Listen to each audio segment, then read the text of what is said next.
एक समय की बात है जब एक परिवार में मनोज, मीना और दो बेटे राजू और मनु रहते थे। एक दिन दोनों भाई खुशी खुशी घर आते हैं। माँ, हमारी अब पूरे 4 दिन की छुट्टी है। हाँ माँ, अब तो पापा को बोल दो मुझे कहीं घुमा लाए। हाँ माँ, कितने दिन से हम कहीं नहीं गए। ठीक है, थोड़ा शांति रखो। जब पापा शाम को ऑफिस से आएंगे तब उनसे बात कर लूंगी। तुम दोनों अभी खाना खाओ, चलो।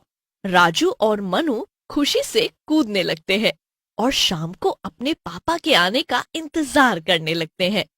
शाम को जैसे ही मनोज घर आता है तो मीना मनोज को बच्चों की छुट्टियों के बारे में बताती है। ओह अच्छा, तो ऐसी बात है। कोई नहीं, हम भी चलेंगे घूमने। तुम लोग पैकिंग कर लो। फिर सब लोग घूमने निकल पड़ते हैं। सब लोग बड़ी ही खूबसूरत सी जगह घूमने जाते हैं। वहाँ की हवा इतनी अच्छी और ताजी होती है कि सबका मन खुश हो जाता है। राजू और मनु वहाँ बगीचे में खेलते हैं। देखो तो बच्चे कितने खुश हैं। हाँ सच में, और अच्छा हुआ हम यहाँ आ गए। आकर इतना अच्छा महसूस हो रहा है। मैंने भी कब से छुट्टी नहीं ली थी। हाँ, आप सही बोल रहे हो। मनोज और मीना आपस में बातें कर रहे होते हैं और दूसरी तरफ मनु और राजू बगीचे में खेल रहे होते हैं। तभी राजू को पेड़ पर एक तोता दिखता है। वो तोता बड़ी अजीब तरह से उसको देख रहा होता है। देख मन्नू, उस पेड़ पर तोता बैठा है। वो कैसे हमारी तरफ ही देखे जा रहा है। बड़ा ही अजीब लग रहा है मुझे तो। अरे तू भी ना राजू, तोता ही तो है। तू तो बहुत ही डरपोक है। चल अब यहाँ से चलते हैं, वरना मम्मी गुस्सा करेंगी। राजू और मनु वापस जाने लगते हैं, पर राजू बार बार उस तोते को पलट पलट कर देख रहा होता है। तोता उसे अभी भी घूर रहा होता है। राजू बहुत डर जाता है। मनु भी उस तोते को देख बड़ा घबरा जाता है, पर वो राजू को कुछ नहीं बोलता क्योंकि राजू बहुत ही डरपोक होता है। उसके बाद वो मम्मी पापा के पास आ जाते हैं और खाना खाकर सोने चले जाते हैं। सब अंदर जाकर आराम करते हैं। मनोज और मीना अपने कमरे में रात को आराम से सो रहे होते हैं और दूसरे कमरे में राजू और मनु सो जाते हैं। जब रात के 12 बज रहे होते हैं तो राजू को एक अजीब सी आवाज सुनाई देती है। राजू उठकर देखता है तो सामने खिड़की पर वही तोता बैठा है और उसे घूर घूर कर देख रहा होता है। राजू तो उसे देखकर एकदम डर ही जाता है।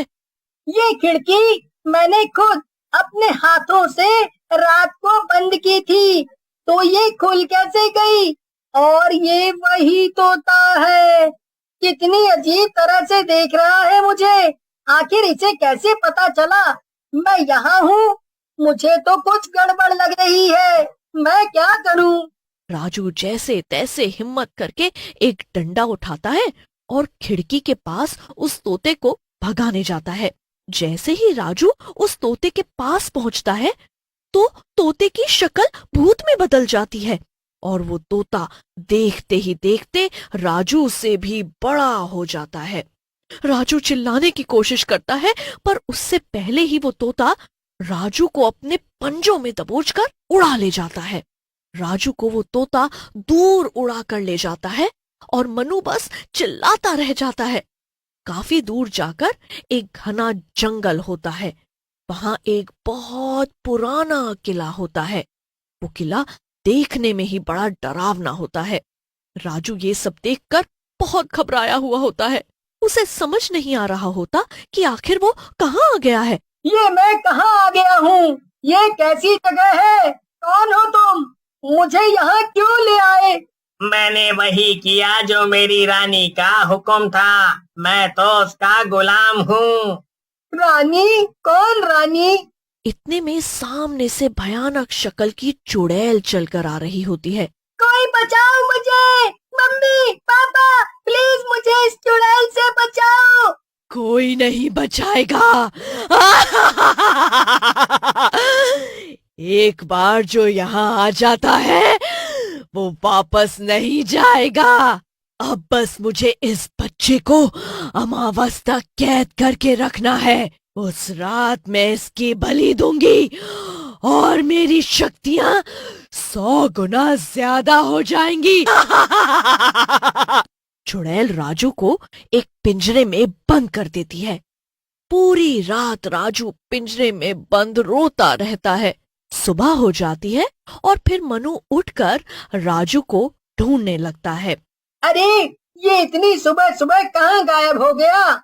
मनु राजू को ढूंढता हुआ अपने मम्मी पापा के कमरे में पहुंच जाता है। अरे तुम आ गए? राजू कहाँ है?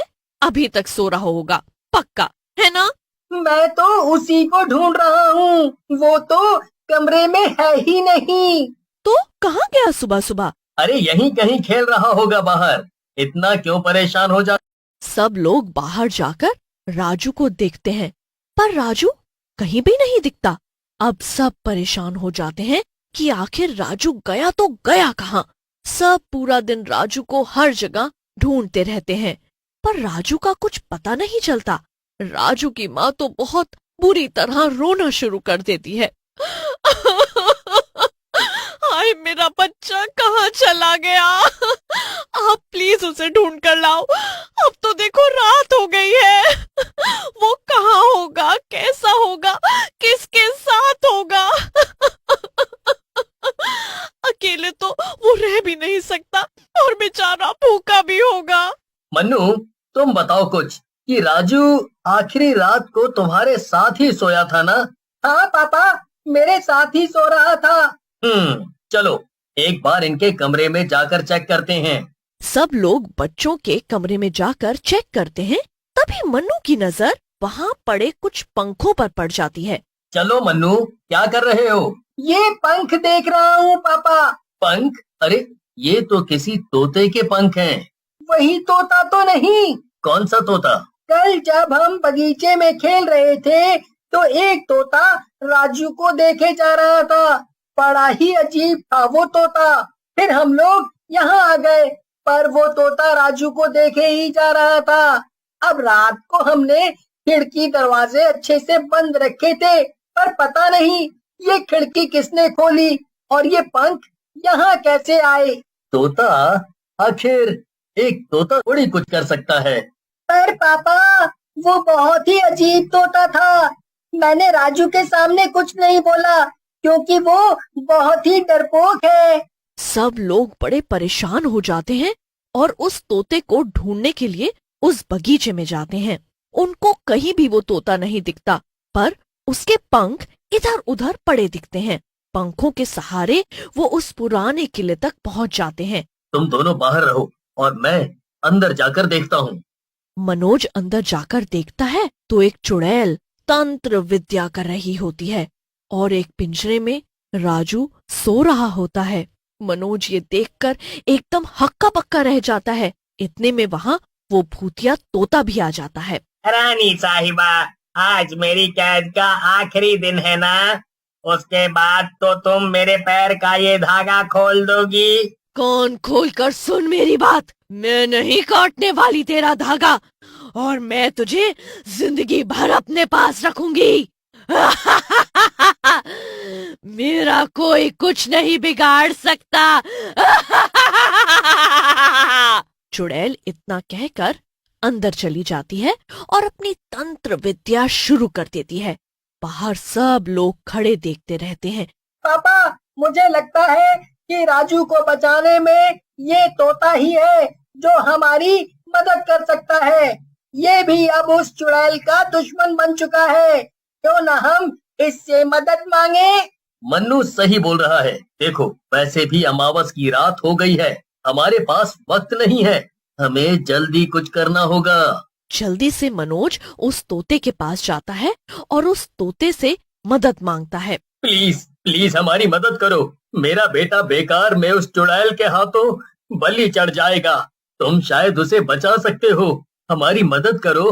मैं खुद कैद में हूँ उस चुड़ैल की, तो मैं तुम्हारी क्या मदद करूँगा? देखो मुझे पता है कि तुम इस धागे के कटने के बाद आजाद हो जाओगे। तो मैं तुम्हारा ये धागा काटने को तैयार हूँ, पर उससे पहले तुम्हें मेरे बेटे को बाहर लाना होगा। क्या सच में तुम मेरा धागा काट दोगे और मुझे आजाद कर दोगे? उस चुड़ैल की तरह धोखा तो नहीं दोगे ना? नहीं नहीं, बिल्कुल भी नहीं। तुम खुद सोचो, मुझे इन सब से क्या मिलेगा? मुझे बस अपना बेटा सही सलामत मिल जाए, बस, और कुछ नहीं चाहिए मुझे। भूतिया तोता मनोज की बात मान लेता है। अंदर चुड़ैल राजू की बलि चढ़ाने ही वाली होती है कि इतने में भूतिया तोता तेजी से उड़ता हुआ आता है और राजू को अपने पंजों में जकड़कर वहां से फुर से उड़ जाता है। चुड़ैल सब देखती रह जाती है और गुस्से में चिल्लाने लगती है, ये तूने क्या किया मूर्ख तोते? मेरी सारी मेहनत मिट्टी में मिला दी तूने। मैं तुझे नहीं छोड़ूंगी, तुझे कभी आजाद नहीं करूंगी। भूतिया तोता पुराने किले के बाहर आता है, उन्हें सही सलामत छोड़ देता है। सब उसका बहुत शुक्रिया करते हैं। तुमने हमारी बहुत मदद की। अब मेरा फर्ज है कि मैं अपना वादा पूरा करूं और तुमको आजाद कर दूं। मनोज भूतिया तोते के पैर का जैसे ही लाल धागा तोड़ता है, वैसे ही वो एक आदमी में बदल जाता है। मुझे उस चुड़ैल ने तोते में बदल दिया था और उसने कहा था जब मैं उसे बलि के लिए एक बच्चा ला कर दूंगा तभी वो मुझे आजाद करेगी। इसीलिए मुझे तुम्हारे बच्चे को ले जाना पड़ा, मेरी भी मजबूरी थी। देखो, अंत भला तो सब भला। अब तुम भी आजाद हो और मेरा बच्चा भी हमारे पास है। सब खुश हो जाते हैं और अपने अपने घर वापस चले जाते हैं।